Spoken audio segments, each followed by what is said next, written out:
And maybe we should just start with the one you just mentioned, the best cinema camera, the Blackmagic. And again, this is a category where someone's going to go, hey, Red came out with a new camera this year. Why isn't that it? Yeah, Sony's got the FX9. I mean, that's only $15,000. Come on. Yeah, exactly. Or the C500 Mark II, man, that came out this year.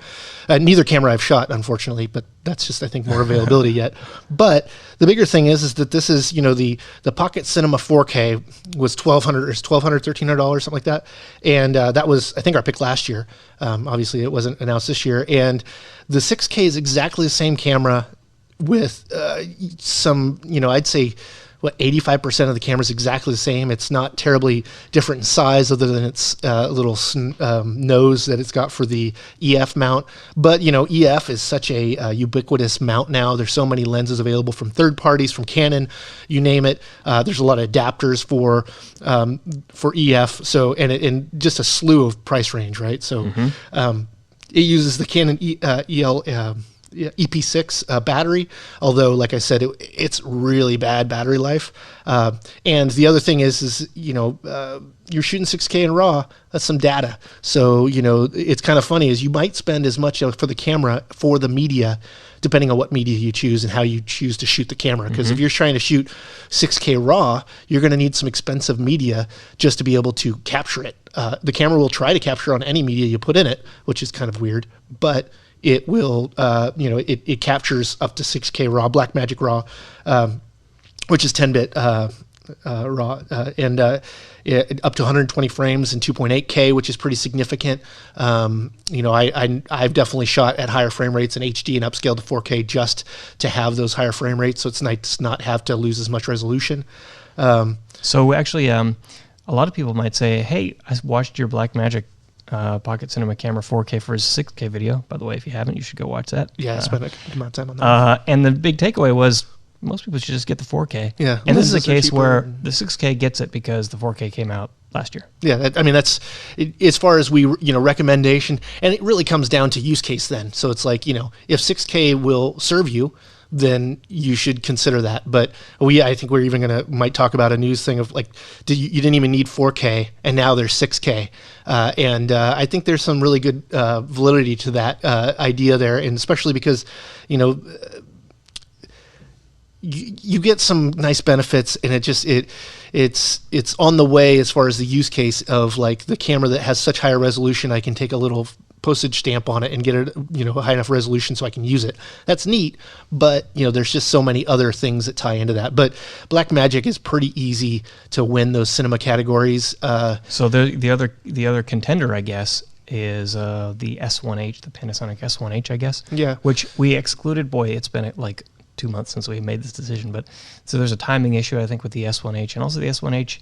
Let's see, $4,000 for the body only. It's $4,000. Whereas it's $25 for the Blackmagic Pocket Cinema 6K. And I mean, don't get me wrong, 6K out of the S1H is really nice, but it's like. In fact, we have someone reviewing it right now, and their question was, who's going to shoot photos on this thing? It is so big, and like it's a great video camera. Why is it in this form factor? And I think that's kind of an interesting thing. I imagine it's a cost thing, quite frankly, because a couple grand more is a EVA 1. So. You could say the same thing about the Pocket Cinema camera. It's not shaped like a video camera. Yeah, that's true. And so many people, that's it. It's so funny because I remember when we used to bring out our camcorder, our Pro camcorder, just to record audio on it because that's what clients were like, oh, you have Pro equipment. And it's like, yeah, I'm actually shooting on this DSLR over here. And they didn't really get that, like, actually, if you want that cinematic look, it's nice to have interchangeable lenses so you can have that low F number and you can have that shallow depth of field is really what it comes down to. I feel like we need someone from Blackmagic on here to tell us why they shaped this camera the way it looks like a potato. Like I remember, when we saw the first one, I was like, man, this is the ugliest thing ever. But I just wonder why they don't just shape it more like a video camera. You know, turn that grip sideways and, you can handhold it. Yeah, well, they, none of their cameras are good looking or very useful as far as form factor. Even the Ursa Mini is a bigger camera, then it's FS7, it's C200, brethren in that same kind of space. As far as the cinema camera form factor with XLR inputs and all the rest. I mean, you have many XLR inputs on this, and I just hate that. It's like, I don't want an adapter to have to go in line or get a specialty cable or whatnot. I don't know.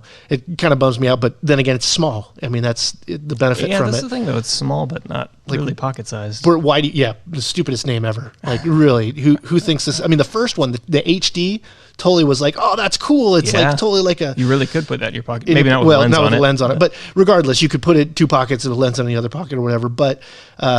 I think the Micro Four Thirds mount is just a better mount for video shooters. I don't think you need a larger sensor than that to get really nice, beautiful video. I know that it's pretty much bigger just for the extra resolution, really. Better low light, right? A little bit. It had better dynamic range by a bit, but if you're in those situations where that matters, okay, then there's your competitive difference. But otherwise, it's probably not going to make that much difference, and it's probably still going to blow the pants off of the dynamic range of other cameras at $1,200 or $2,500 even. And being able to shoot RAW in general at that price point is pretty crazy. I want Sony and Canon and Panasonic. I want them all to come out with a camera that actually competes price wise with Blackmagic, because I know they'd be a far better piece of equipment. But could they do it for that price? I don't think so. Sure.